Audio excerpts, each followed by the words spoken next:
Good Friday afternoon. Hello, everybody. One VA dude here. Um, this video is going to be mostly concentrated on my fellow Virginians. Um, as everybody knows, we have a big election coming up. Virginia and New Jersey are the only two states that elect governors in the year following a presidential election. Uh, our governor is Glenn Youngkin, but he is constitutionally limited.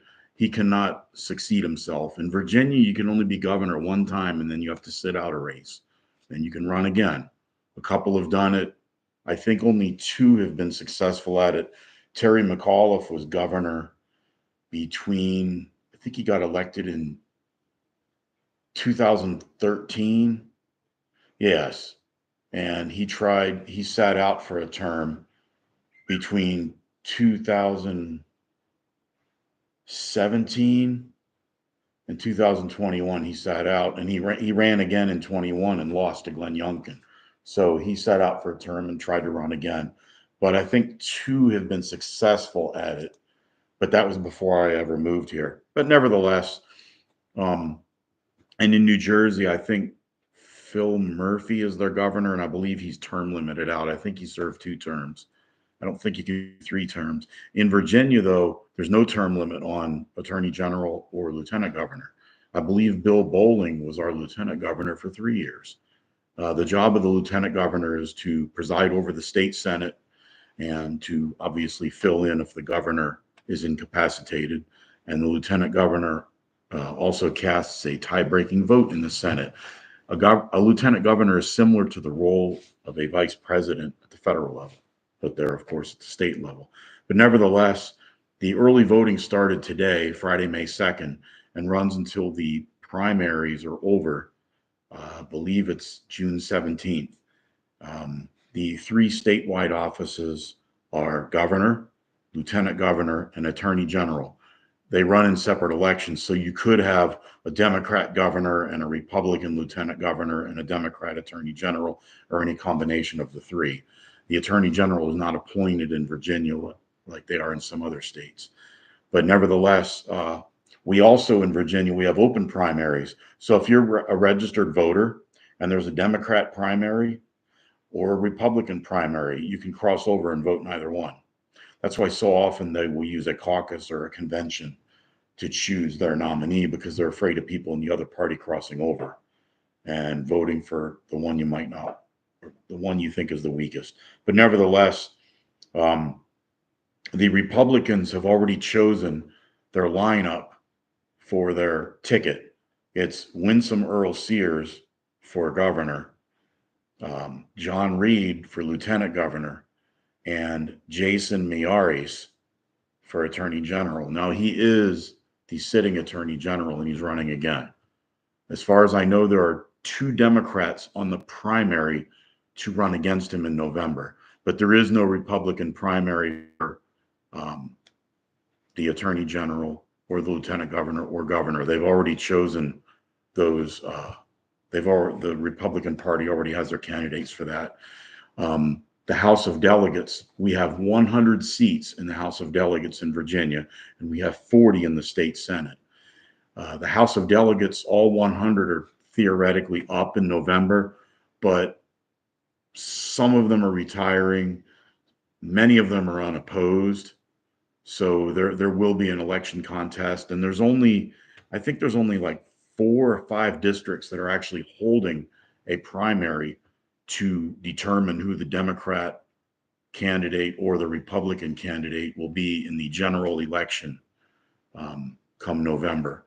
So that's, a lot of people don't see that as a big deal, but in a state like Virginia, where we're a purple state, it can mean a lot of difference. Right now, the Democrats have a slim lead in our state house, and they have a very slim lead in the state Senate. But the state senators, they serve 4-year terms. They were elected in 2023. They're not staggered like US senators. They all serve 4-year terms. The state Senate is not going to change until 2027, unless somebody resigns or dies or something like that. But then they'll have a special election in that district. But normally, all of our state senators will be elected in 2027. So we're kind of an oddball state in that regard. But all 140 House of Delegates seats are up. But back to the gubernatorial race, the Republican candidate is Winsome Earl Sears. She's the current sitting lieutenant governor. Now, she is Black, she's a woman, she's a Marine Corps veteran, hoorah, and she is an immigrant from Jamaica. She came from Jamaica as a child with her family, and she became a U.S. citizen. She naturalized. So I hear people saying, "Oh, she should run for president." Well, she can't. She's naturalized, but she's still a patriotic Virginian. She's it's interesting. She's not the perfect candidate, and some in the Republican Party are, they're kind of wondering if they made the right choice. I think she's a formidable candidate, but the Democrats for governor have chosen Abigail Spanberger. She's a former U.S. House member, and she is also a former CIA operative. She is very good at campaigning center and governing left. Her voting record is probably not that far off of Nancy Pelosi, but she puts herself out there as being a moderate, as being, the voice of reason. It's quite frightening. I think she's very smart. She's easy on the eyes. She speaks well, and but she could probably sell an air conditioner with an Eskimo. She's a she's trained in manipulating people. I cannot, in good conscience, vote for her because she's very, very anti Second Amendment. And any politician who is vehemently anti Second Amendment probably holds contempt for the other Bill of Rights. She's also kind of out there on some of this other stuff, like, a boy can be a girl if he says he's a girl.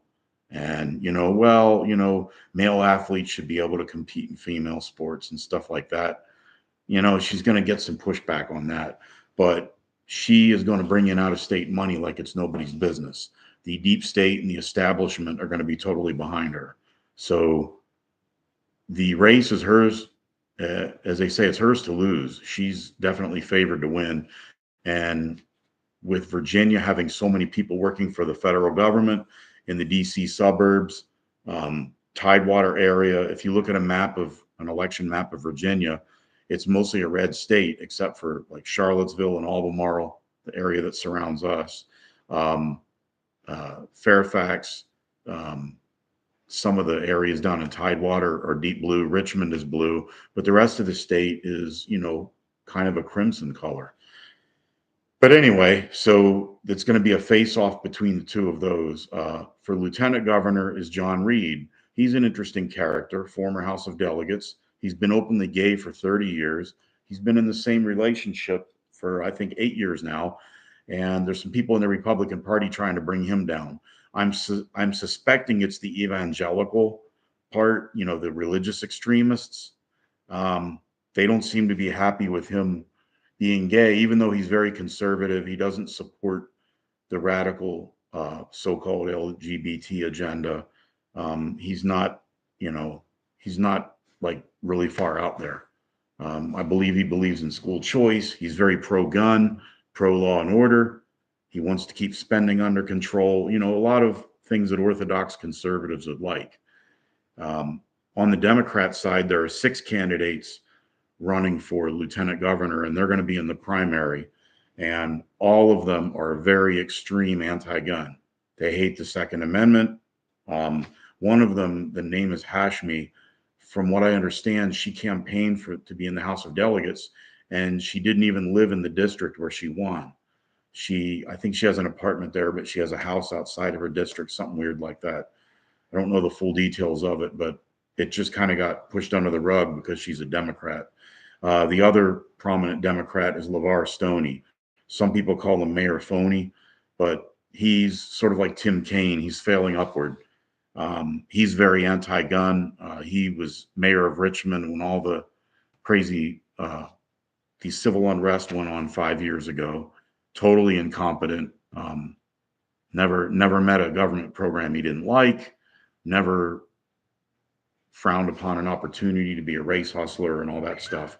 So hopefully he will lose that election bigly. The other four people on the Democrat ballot, I don't really know much about them. I just know they're all anti-gun, that's for sure. Um, Attorney General Jason Miyares, incumbent, pretty salt of the earth guy so far, pretty stand up guy, good record. The only thing is, he wouldn't come out. There were a couple gun laws that are unconstitutional in Virginia, and he never came out as opposing it. And he seemed to be in favor of red flag laws, which, I think he thinks that if they did it right, they would work. But the problem is, you can't do a red flag law the right way, it violates due process. Um, you have to be very careful when you worry about treading on the civil rights of citizens like that. So, but given the alternative, there are two people running as Democrats who are very, very anti Second Amendment, um, the pro criminal element, soft judges, hard criminals, that type. We really don't want someone like that being attorney general who will not enforce laws properly. So I guess it's, probably Jason Miyares by default. You can't let the perfect be the enemy of the good. Sometimes you have to choose somebody you're not totally wild about, or maybe somebody you agree with 70 or 80% of the time, instead of somebody you only agree with 10% of the time. There are no libertarian candidates on the ballot for statewide office for governor, lieutenant governor, and attorney general, which is a darn shame because it's nice to have an alternative. But in Virginia, we don't. Um, the current governor, Glenn Youngkin, used to be, aligned with Hillary Clinton. He sort of has moved to the right over the years. Um, he didn't really so much win in 2021 as McAuliffe lost. Um, and anyway, he's been very good for gun rights. He um, he vetoed almost every really bad gun bill that the Democrats passed through the legislature, which is why if we have Spamberger as governor next year, she said she would sign every one of them, which would make instant felons out of more than 1 million Virginians. That's pretty frightening. Um, the hostility towards the Second Amendment often indicates contempt for the First, Fourth, Fifth, and Eighth as well. Um, and the Bill of Rights is not to be taken cafeteria style. So, if you're a gun owner in Virginia, you really have no choice. I don't want to tell you to vote for the Republicans, but you must vote against the Democrats because they want gun laws that'll make Virginia similar to California and New Jersey. And if people want that, they can pack up their bags and move to California or New Jersey. The state is being corrupted. We've got these people coming from places because Virginia is a great place to live for the most part. But people come from places that are awful, but then they vote for the same people who ruined where they were before. It's aggravating. I know that people in Colorado and Arizona say the same thing about Californians. I know not everybody from California is nuts like that, but a lot of them are. But anyway, as far as there's infighting going on in the Republican Party right now. There's a movement. I think some people are trying to find a way to get Sears off the ballot, and they don't like John Reed. And there's even rumors that there's some friction between Winsome Sears and Delegate John Reed trying to be lieutenant governor.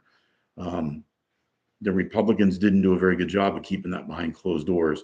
And the governor made a call to John Reed telling him to get out of the race because I guess he was angering the social conservatives too much. Well, I swim in different circles. I'm not a Republican. I'm not a Democrat. I'm sort of a libertarian-ish independent. Um, I see that right now in Virginia, anyway, I see the Republicans as less evil, but still pretty bad in many ways. But um, as far as the governor making a phone call to John Reed, it makes me wonder. This is just speculation on my part. I could be totally wrong, but what's Glenn Youngkin's angle on this? He's an outgoing governor. He cannot run again, um, unless he sits out a term. And I doubt he's going to want to run for governor again. But is he seeking to plan a run for the U.S. Senate against Mark Warner in 2026. I believe that's highly likely. Mark Warner was elected, he's a former governor, just like Tim Kaine is our other US senator, both former governors. Chuck Robb was a governor who became a senator, and George Allen was a governor, a Republican governor who became a senator. So there's a lot, and I'm sure it goes back farther than that. There are plenty of people in Virginia who served as governor and then later ended up as senator. Now, the cynical side of me would call that failing upward, especially in the case of Warner and Kaine. They, well, more Kaine than Warner, but they've done damage as a governor and then they become senator and do more damage. But uh, Glenn Youngkin probably is going to need money from the quote unquote far right, the Christian conservatives, the God Squad, whatever you want to call them. And if he endorses a gay candidate for lieutenant governor, that could cause him some problems there. Or maybe he's looking for a cushy job as a chancellor of a Christian university or a conservative school, and he wants to have it on his record that he stood up against the same-sex crowd. I don't know what he's thinking, but I just feel like his gears are turning and he's got his mind set on something else. I don't know why Glenn Youngkin would involve himself publicly in a spat of somebody who wants to be lieutenant governor. In the Republican Party, there was another candidate named Pat Harity from Northern Virginia. I believe he's from Prince William County or somewhere up there. He was going to run in a primary against John Reed. And well, he dropped out because of medical illness. I don't know Pat Harity, but from what I've seen of him on social media, he seems okay. And I wish him the best of luck fighting his problem with health. I'm glad he had the integrity to get out of the race before the campaign if he does indeed have a serious illness. As far as the primary for governor, the Republicans won't have one because there were four candidates. It was Amanda Chase, Dave LaRock, Winsome Sears, and I believe it was Merle Rutledge. They were the four who wanted to be governor, but only Winsome Sears got the required 10,000 signatures, where a certain number of them have to be from each congressional district in the state. So she's the de facto nominee. I don't know where this is going to end up, but if you're from Virginia, you have early voting. You can vote at your election precinct with photo ID probably any time between now and the June 17th primary. Or you can just go to your regular primary, your voting precinct on the 17th. And like I said, if you don't register by party in Virginia, if there's a primary, you can go vote in it. If you're a Republican, go vote in a Democrat primary for the person you think is easiest for the Republican to beat. If you're a Democrat and one of the House of Delegates seats is held by a Republican and they're having a primary, maybe vote for the person the Democrat will easily beat. That's part of the issue with having open primaries, and Virginia is a state like that. Other states, such as Pennsylvania, you can only vote in the primary to which you're registered as a party. I'm not going to go down the road of which system is better. I've lived in both states. But it is what it is. That's the way the law is now. So take advantage of it. Know your candidates. I live in a district that is I'm kind of gerrymandered into it. If I went 1 mile to my east, I would be in a different district, but I got stuck in a very far left legislative district. So my delegate, I believe, is going to be unopposed, an unopposed Democrat. So, I'm kind of stuck there. I don't know if they're going to find a Republican to run against her, unless it was somebody I really had reservations about. I would vote against her. I do have to admit, though, I did send her an email, and one of her staffers sent me a very kind, polite reply. Wanted to, offer to even let me meet with my delegate to have a cup of coffee. I thought that was pretty cool because I wasn't nasty or anything. I sent her a very strongly worded, but still very, very polite and very respectful email about some anti-gun bills that she voted for anyway, but the governor vetoed them. But if those bills go through again, she'll support them. And I think it was where she's doing something from her heart, but she's not using her head. That's often the case with people who are against the Second Amendment. They think that by disarming peaceable citizens, it's going to make criminals behave better. And history shows that that just doesn't work out very well.